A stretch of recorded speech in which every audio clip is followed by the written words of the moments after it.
তো hey guys, আমার এক নতুন ব্লগে তোমাদের সবাইকে স্বাগত। আর আজ দেখো আমি সকাল সকাল বেরিয়ে পড়েছি বাড়ি থেকে 7টাতে এসে ট্রেন ধরে তারপর চলে আসলাম শিয়ালদা।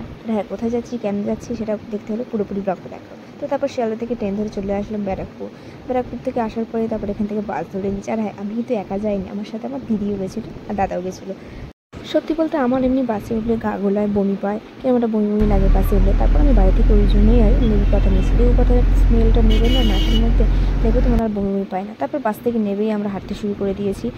তারপর চলে আসলাম ব্যারাকপুরের পাশে যে ঘাটটা আছে ঘাটের কাছে। তো এখান থেকেই তারপর আবার ওই নৌকা টাইপের যেটা ভ্যাসেলে উঠবো।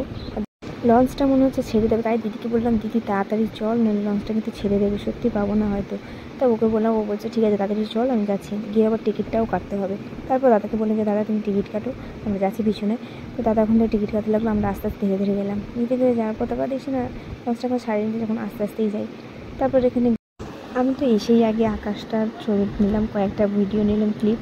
তারপর নেওয়ার পর দেখলাম আকাশটা খুবই সুন্দর লাগছে, আর আজকের ওয়েদারটাও খুব সুন্দর, মানে বৃষ্টি সেরকম হয়নি।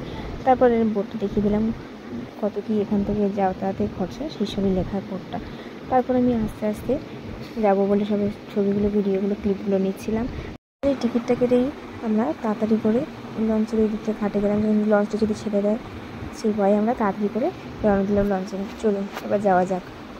আস্তে আস্তে বললাম যে তাড়াতাড়ি চল, এবার তো ছেড়ে দেবে। সত্যি সত্যি মুখের কথা মুখে রয়ে গেল, আমার কথা ঠিক হয়ে গেল, মানে লঞ্চটা ছেড়েই দিল। আমরা মাত্র 3 জন দাঁড়িয়েছিলাম, তারপর লঞ্চটা ছেড়েই দিল। সত্যি কথা, হয়তো একটু তাড়াতাড়ি আসলে আমরা লঞ্চটা পেয়ে যেতাম। তো এখান থেকে এইটুকু আবার এই দেখো, এই যে লঞ্চটা, ওই লঞ্চটা যতক্ষণ এখানে ছিল ততক্ষণ ওটা ছেড়ে দিয়েছে, ওটাও পরে গেছে, এখন এটা এখানে এসে দাঁড়িয়ে পড়েছে। এবার আমরা এটাতেই উঠব, লোকগুলো নেমে যাক তারপরেই নামবো। আর জানো তো জলের ঢেউয়ের এতে মানে এরকমভাবে নড়ছে তো উঠতেই ভয় লাগে। তো তারপর এখানে আস্তে আস্তে এখানে ওরা সবাই নেমে যাবো, যখন লঞ্চটা খালি হয়ে যাবে তারপরেই আমরা উঠবো। এই দেখো আমি আর দিদি তো আগে আগে ছুটেছি। তো আমি তারপরে এসে বসে গেলাম যে আমি একটু ধারেই বসবো। আর দেখো করতে করতে আমি মাঝের সিন আর ভিডিওটাও নিইনি, কারণ আমার বড্ড ভয় লাগছিলো।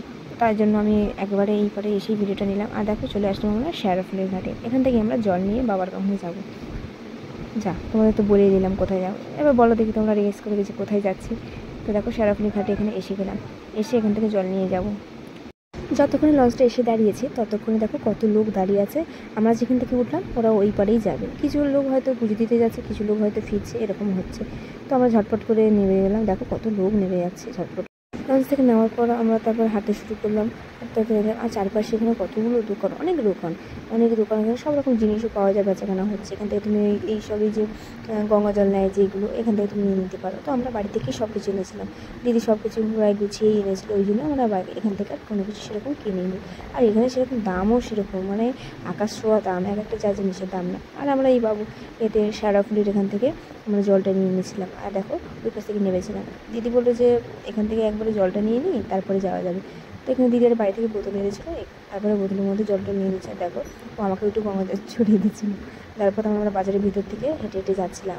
চারপাশ থেকে হেঁটে যেতে যেতে তারপর দেখলাম যে অনেক সবজি এখানে বিক্রি হচ্ছে। প্রায় বাজারের ভিতর থেকে আমরা যাচ্ছিলাম, কিন্তু মানে বাজারের ভিতর থেকে তো সেরকম আমরা যাতায়াতে যাইনি। তো এখানে তো কত রকমের সবজি, আর এখান থেকে আমাদের ফলমূলও কিনে নিতে হবে। তো দেখো এখানে দিদিটার দোকানে 5 রকম ফল নিতে হবে যেহেতু, তো 5 রকম ফল এখানে আমরা বেছে বেছে নিচ্ছিলাম, নিষ্পাতি যা যা লাগে। তো তারপর এখানে আমরা চলে আসলাম শেরাফুলি স্টেশনে। এখান থেকে ট্রেন ধরে সোজা যাব তারকেশ্বর গিয়ে তারপর আমরা ভিডিওটা করব। তো এখানে মাঝে আর ভিডিও করা হয়নি, তো তারকেশ্বর স্টেশনে নেবেই আমি এখানে ভিডিওটা করে নিয়েছি। দেখো লেখা আছে তারকেশ্বর। তারপর এখান থেকে কিছুটা দূর গেলেই বাবার মন্দির।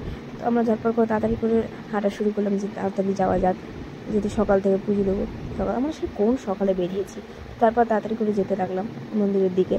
যেতে যেতে যেতে যেতে আমি যেহেতু রাস্তা খুব একটা চিনি না, মানে ভুলে যাই, একবার আছি আর দুবারই আসি, রাস্তা ভুলে যাই। তো দিদি আগে যাচ্ছিলাম, আমি পিছনে যাচ্ছিলাম। আর যাওয়ার পর তারপর দেখলাম এই জায়গাগুলো দেখো এখানে কত সুন্দর এরকম মন্দিরের মতো। আর প্রথমে ভাবছিলাম এটাই মন্দির, তারপর দেখলাম যে না এটা মন্দির হয়তো না। তারপর চলে আসলাম বাবার এখানটায়। আসার পরে ওখানে একটা দোকানে তোমার ডালা নিতে হয়, এখানে ব্যাগটাকে রেখে জিনিসপত্র রেখে, আর ফোন তো অ্যালাউ করে না, ফোন টোন রেখে আর কি আমরা বাবার এতে যাওয়ার জন্য রেডি হচ্ছিলাম। এখানে দেখো সবাই স্নান করছে, স্নান করে অনেকে পুজো দেয় গন্ডিকাতে, যা হোক এখানে সবাই স্নান করে করছে। দিদি ভিডিও করছিলো, এই যে দেখো দিদি এখানে দাঁড়িয়ে ভিডিও করছে, আর আমি একটা ছোটো ক্লিপ নিয়ে নিলাম। নেওয়ার পর তারপরে এখানে চারপাশে দেখছিলাম যে ওই দিকটায় দেখো কত সুন্দর লাগছে, দেখো দূরের এটা। আর সেরকম মেঘলা করেছিল, খুব একটা ভালো বৃষ্টি হয়নি, এটাই ভালো হলো। তো আমরা ভালোভাবে পুজো টুজো দিলাম। পুজো দেওয়ার পরে তারপরে ফোন টোন নিয়ে এখানে আসার পথেও কিছু কিছু জিনিস দেখো, এই যে মালা, গলার হার, এইসব হাতের পিছনে যেসব পুজোতে দিন দেয় আর কি বাবার এখানে এলে, সব জিনিসই পাওয়া যায় এখানে। এমন কোনো জিনিস নেই যে পাওয়া যায় না। আমি তো মধ্যে হাতের জন্য দুটো একটা ব্রেসলেট টাইপের হয় না, ওই যে দেখো গোল্ডেন কালার, ওই রকম দুটো নিয়েছে, আর কিছু নেই। আর এখানে শিবলিঙ্গ থেকে শুরু করে মানে বিভিন্ন বিভিন্ন ঠাকুর সব রকম জিনিস পাওয়া যায়। শুধু এখানে তোমাকে একটু বার্গেনিং করে নিতে হবে, তাছাড়া কিন্তু তুমি বার্গেনিং যদি করতে না পারো তোমাকে ঠকিয়ে নিয়ে নেবে। এটা একটা জিনিস আমি ভালোই বুঝেছি। আর এখানে আমি বলছিলাম যে এটা থেকে এটা নেবো, ওটা নেবো, দিদি বলছি তুই যাই দেখি সেটাই বলেছি, শুধু নেবো, দাম দর করতে জানিস না। এটা ঠিকই যে আমি দাম দর করতে জানি না, আমাকে ঠকিয়ে নেয়, তাই ওই জন্য আমি সেরকম কিছু নিইনি। তো এখানে দেখো কত শিব ঠাকুর, মানে শিব ঠাকুরগুলো এত সুন্দর সুন্দর ঠাকুর এখানটায় কী বলবো। আর এখানে ডালামালা সব রকম জিনিস আছে।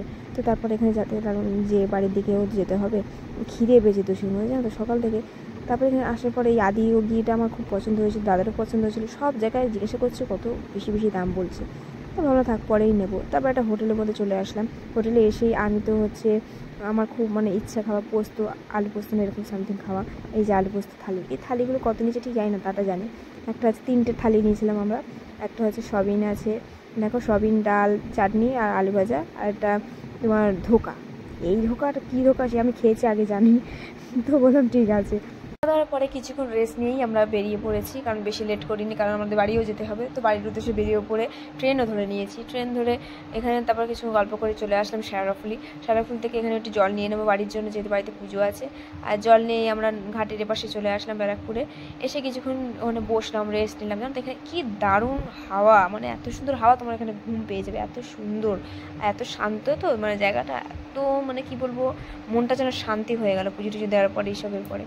সবথেকে ভালো কথা হলো আজকে আমার বমি হয়নি, এটার জন্য আমি আমার যেহেতু একটু এসবের প্রবলেম ছিল, তো মানে বাসে খুব একটা গাড়ি ঘোড়া চড়ি না, তাই জন্যই আমার আর কি শরীরটা খারাপ লাগে। তো ভাগ্য ভালো আজকে বাবার কাছে পুজো দিতে গেলাম, আমার বমি টমি হলো না, যাক একদিক দিয়ে শান্তিতে পেলাম। চলো এবার বাড়ি যাওয়া যাক। বাড়ির যাওয়ার পথে দেখলাম যেখানে ভুট্টা বিক্রি করছে, আর ভুট্টা দেখলে তো আমাকে আর কে সামলায়, আমার তো ভুট্টা ভীষণই ভালো লাগে। আর তো বৃষ্টি বৃষ্টি ওয়েদার, যেহেতু একটু হালকা বৃষ্টি হয়েছে, তার 3জনে ভুট্টা নিয়ে আমরা উঠে পড়লাম বাসে খেতে খেতে ততক্ষণে আমরা চলে যেতে পারবো। আর হ্যাঁ, বাসটায় সেই লেভেলের ভিড় ছিল। তারপর বাসের থেকে নামার পরে চলে গেলাম ব্যারাকপুর থেকে সোজা ট্রেন ধরে সোজা গেলাম শিয়ালদা থেকে ট্রেন ধরে গেলাম বাড়ির উদ্দেশ্যে। আমার ট্রেনটা ক্যানিং ঢুকছে, সেই সকালে বেরিয়েছি আর এই সবে বাড়ি ফিরছি। একটু ক্লান্তও লাগছে, সারাদিন বাইরে ছিলাম তো। বাড়ি গেলে একটুখানি বিছানা ধরলেই একদম এক ঘুমের সকাল, আর রাতে খাওয়া দাওয়া হবে না। তো ট্রেনটা সবে ঢুকছে, একটু লেট হয়নি, মানে আমরা এর আগে ট্রেনটা পেতাম কিন্তু পাইনি, ভুলবশত ট্রেনটা ছেড়ে দিয়েছে। তো তারপর পরে ট্রেনটা ধরলাম, তার জন্য একটু লেট হলো। তো এসে গেলাম ক্যানিং থেকে স্টেশন থেকে নেবেই কিছুটা গেলেই আমার বাড়ি। তো আমি আর দিদি নেমে পড়েছি। আর ভিডিওটা ভালো লাগলে অবশ্যই একটা লাইক শেয়ার কমেন্ট করে দিও, আর হ্যাঁ সাবস্ক্রাইবটাও করে দিও। দেখা হচ্ছে পরের ব্লগে। Tata, by.